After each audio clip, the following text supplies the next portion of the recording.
नाज़रीन बिन कासिम जे यूसी घघर जे ॻोठ रईस रोदीन बलोच जे स्कूल में उस्ताद ॿियो ज़रूरी सामान न हुजण करे तालीमी दर्सगाह मुसलसल बंद पियल आहे। इलाइक़े में ॿियनि बुनियादी सहूलियतुनि जी अणाट सबबि रहवासी तकलीफ़ुनि वारी ज़िंदगी गुज़ारण ते मजबूर आहिनि। पेश आहे रब नवाज़ मस्तोई जी ही रिपोर्ट। मौजूद आहियूं बिन कासिम जे इलाइक़े यूनियन काउंसिल घगर में। यूनियन काउंसिल घगर जो ही ॻोठ आहे रईस रोदीन बलोच ॻोठ आहे।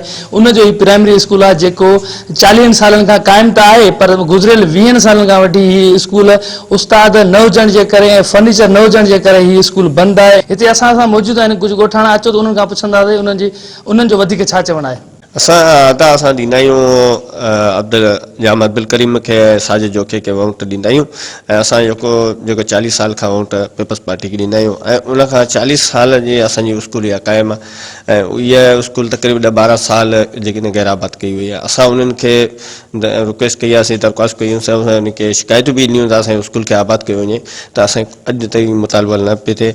ऐं असांजो ॻोठ तक़रीबन 150 घर तक़रीबन आहे। असांजो ॻोठ न बिजली आहे, न रस्तो आहे, न पाणी आहे, न गैस आहे, को बि सहूलियत न आहे। ऐं असां इन ॻाल्हि जो मुतालबो कयूं था त जेका बि अदारा आहिनि त उन्हनि खे असां इहो मुतालबो ॾियूं था त असांजो इहे शयूं हल थियनि। स्कूल 10-12 साल खां वठी बंदि पियो आहे। 40 साल जो क़ाइमु आहे स्कूल असांजो। असां वोट जेका असां पीपल्स पार्टी खे ॾींदा आहियूं, जाम अब्दुल करीम खे, साजिद जोखे असां ॾींदा आहियूं, अॼु ताईं उन्ही खे ॾींदा रहंदा आहियूं।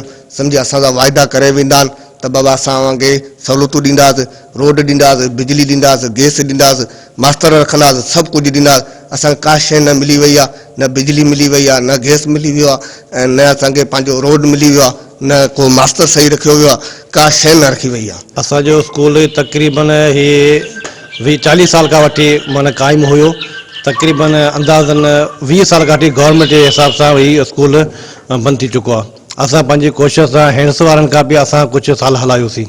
उनखे फर्नीचर साम्हूं पियो आहे हैंड्स वारनि जो, उन खां पोयां ॿार जेका बचा उहो बि हैंड्स वारा बि अचणु ॾुखियाई थी वई। रोड बोड रस्ता कोन हुआ, सहूलियत का बि कोन्हे, हैंड्स वारा बि छॾे विया हलिया ऐं रोड रस्ता मुकमल ख़तमु लॻा पिया आहिनि। का शइ कोन्हे, गाॾी एॾी सहूलियत कोन्हे जेको ॿार खणी असीं कंहिं शहर ताईं पुॼायूं, जेको स्कूल खे तालीम था नवाज़ी उनखे, उहो कोन्हे असांजो सिस्टम। न स्कूल आहे, न असां वटि माना अस्पताल आहे, न हेल्थ सेंटर आहे, न अहिड़ो रोड आहे, न बिजली आहे, न पाणी आहे। असां जेका बि वोटर आहियूं त पीपल पार्टी जा